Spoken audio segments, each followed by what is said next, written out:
Hello, here's another midweek video, and seeing as how well last week's midweek video did, the R100 designing, I thought, seeing as I've got this in my pocket and I've already designed this bike, why not show you my design for a K100. Now this came to me as an idea. Someone asked me, what could you do if you were to design a K100?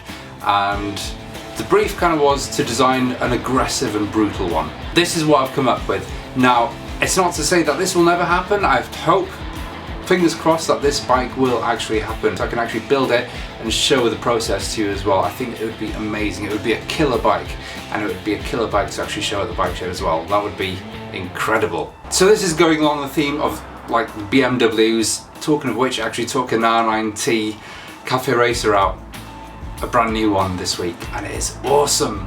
I've got a video of that I've obviously filmed. I'm going to show it to you next week. I think it's going to be next week. But anyway, back to the story. This is my concept for a K100 build, showing you all my lines and thoughts and everything like that, so enjoy.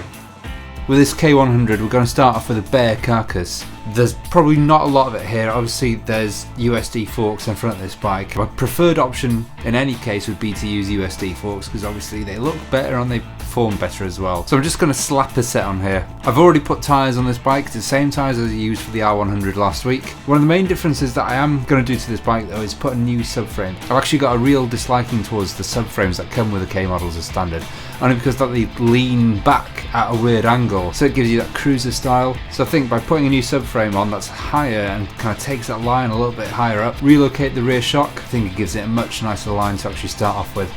The first thing I'm going to do is the tank. I'm going to use the original K100 tank on here. Obviously it's got new lines and paint scheme or anything like that, and it's a black tank.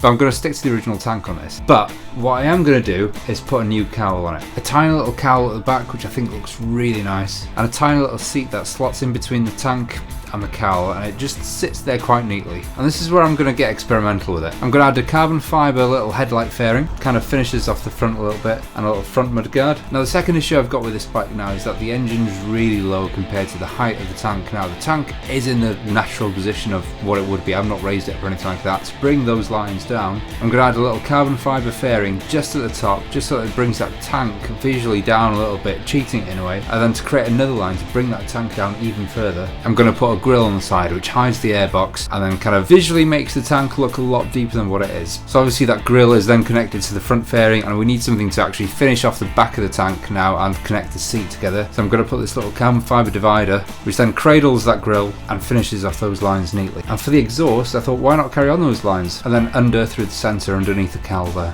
and job done. Now what we're going to look at, same as the last R100 video, I'm going to start looking at the lines of this and what I was thinking whilst I was drawing the bike. The first main line that was most important to me was that new rear subframe. I wanted that to follow the bottom of the tank. I wanted it to lift the rear of the bike up. And as well, that new subframe at the bottom then helps lift the rear up as well and creates a little nice wedge at the back there. I wanted the bike to have an overall aggressive stance. It's my new thing, trying to give aggressive stances to bikes. I love it. The other line I was concentrating on as well is that new grille that's just under the tank, just to bring the depth of that tank down a little bit. It does taper off towards the back and it follows that exhaust as well. Now we're going to cheat a little bit here. With a little bit of paintwork, we're going to push that front end down with these three stripes that I've used to the tank, but they all point down towards that front axle. Just brings the front down and lifts that back up a little bit. Now some other lines I was looking at as well, I wanted that rear cowl to run smoothly from the top of the tank. We've got some more kind of vertical lines that comes from the front headlight fairing. It points down just to bring the front up a little bit so it's not pushing down too much. And that main body fairing then does swoosh back into the engine, so it brings that focus point down into the engine. And that's replicated as well with that little seat tank divider out of carbon fibre. The lines there replicate that as well. And there you have it. And that is all for this week's midweek video. There will be another video tomorrow, I think. there's going to be a tomorrow video. Thursday, I think there will be. So if you like what you see, subscribe, hit that bell icon, tell your friends, follow me on Instagram, and whilst we're at it, head to Dime City Cycles on the link below and donate $5 to win the CX500 tracker that I've been building over there. There will be a video of that on Friday as well. And now that I've released the video of the CB750 actually running and everything like that, we can wrap up this build, get it on the road and everything like that, and we'll be starting the Ducati Monster very soon. So maybe next week I might actually show you the concept of the Ducati Monster. We'll see. But if you want to see more of behind the scenes and everything like that, then head to Instagram, that's got everything on there. Also support the channel, visit FurtherBoardIndustries.com if you want to buy some merchandise or anything like that, gratefully appreciated. And so until tomorrow's video, maybe, fingers crossed, ride safe, stay safe, and I'll see you tomorrow or Friday, whichever one.